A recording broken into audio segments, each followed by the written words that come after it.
Hello everyone, welcome to the another video tutorial. As I told in my previous video that in this video we will talk about the biomolecules and their interactions. What are the biomolecules, how they interact with the biological systems, cellular vicinity, all those things. So let's begin from the beginning.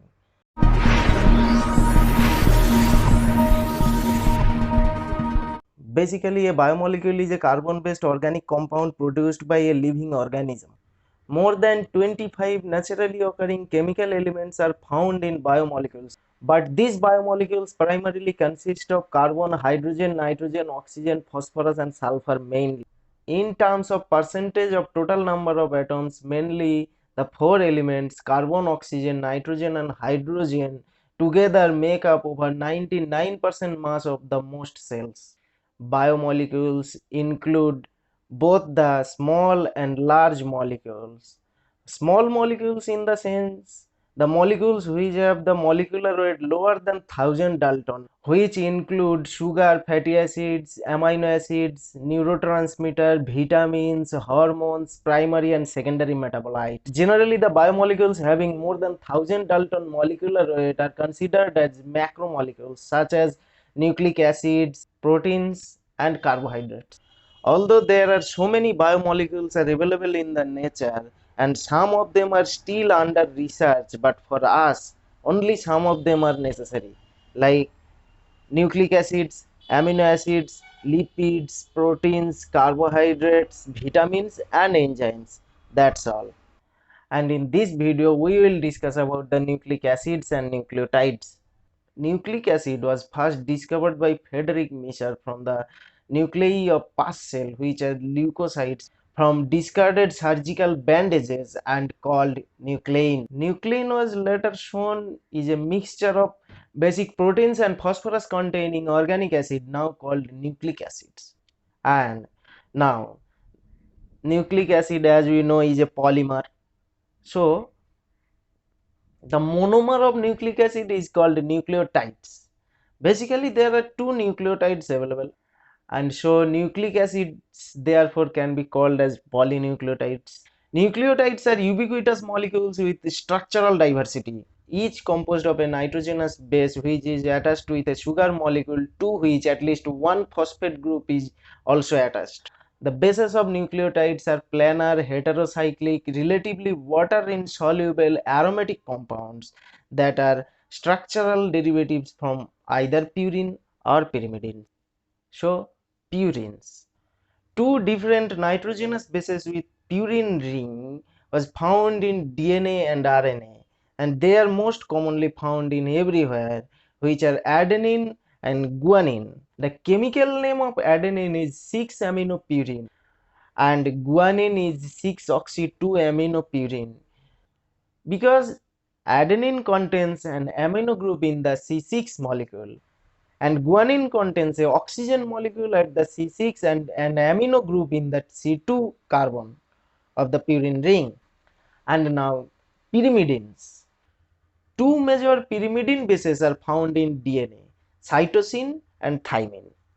The chemical name of cytosine is 2-oxy-4-aminopyrimidine and the chemical name of thymine is 5-methyl-2,4-dioxypyrimidine because cytosine contains an oxygen molecule in C2 position and an amino group at C4 position of the pyrimidine ring and contains a methyl group in C5 position and two oxygen molecule at C2 and C4 position of the pyrimidine rings.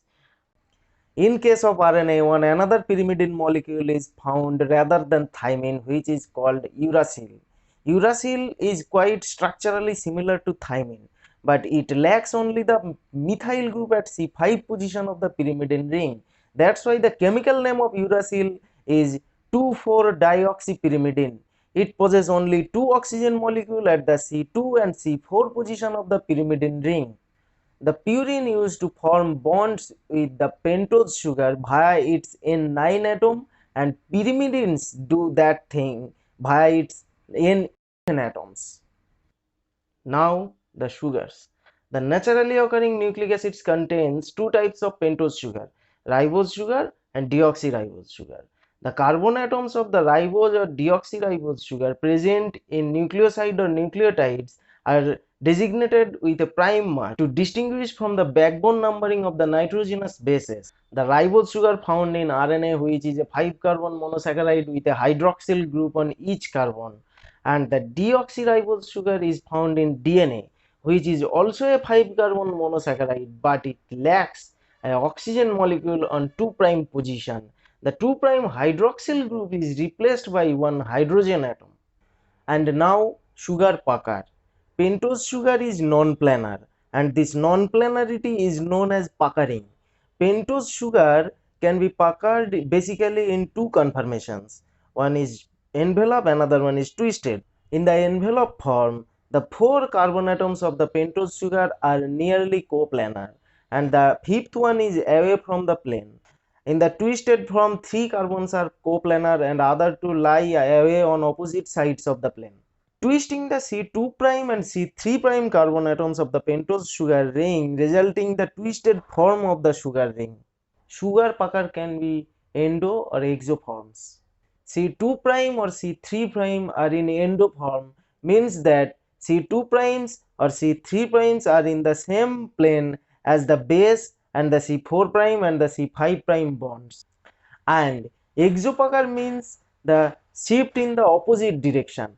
Purine shows a preference for the C2' endopucker conformational type, whereas the pyrimidine shows the C3' endopucker conformational types. In RNA, predominantly found that C3' endopucker conformation is there.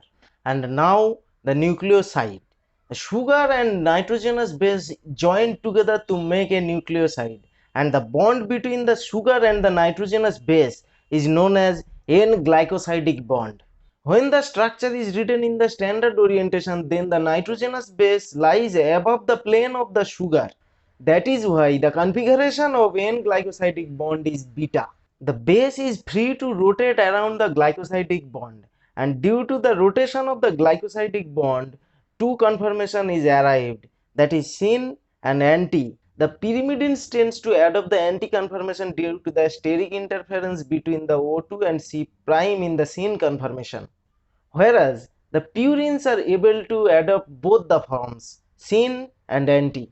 Now the nucleotides. Nucleotides are the phosphoric acid esters of nucleosides at the phosphate group at the C' position. So a nucleotide can be called as nucleoside 5' phosphate. A nucleotide can have 1, 2 or 3 phosphate at the C5' position, and hence it can be called as nucleoside monophosphate, diphosphate or triphosphate. Now the function of nucleotides. The nucleotides are used in the formation of energy currency like ATP, GTP, etc. And it can also act as a precursor molecule of coenzymes like NAD+, NADP+, FAD and coenzyme A. And it can also serve as the precursor of cyclic AMP or CAMP and cGMP. So when we will prepare the polynucleotide as written from, then that will be like this. And hence now comes the Chargaff's rule. The Arduin-Chargaff proposed two rules which used to play a key role in the discovery of helical structure of double-stranded DNA. The first rule is, for any double-stranded DNA, the number of guanine is equal to the number of cytosine present in that DNA, and number of adenine is equal to the number of thymine present in that DNA. And the second rule is, the composition of DNA varies from one species to another. Hence, in double-stranded DNA, the molar ratio of adenine to thymine is 1, and similarly, the guanine to cytosine is equal to 1. And the sum of purines is equal to sum of pyrimidines. And the percentage of guanine and cytosine does not necessarily equal to the percentage of adenine and thymine. And with this, the chapter 1 is ended, and we will meet into the chapter 2, which is nucleic acids.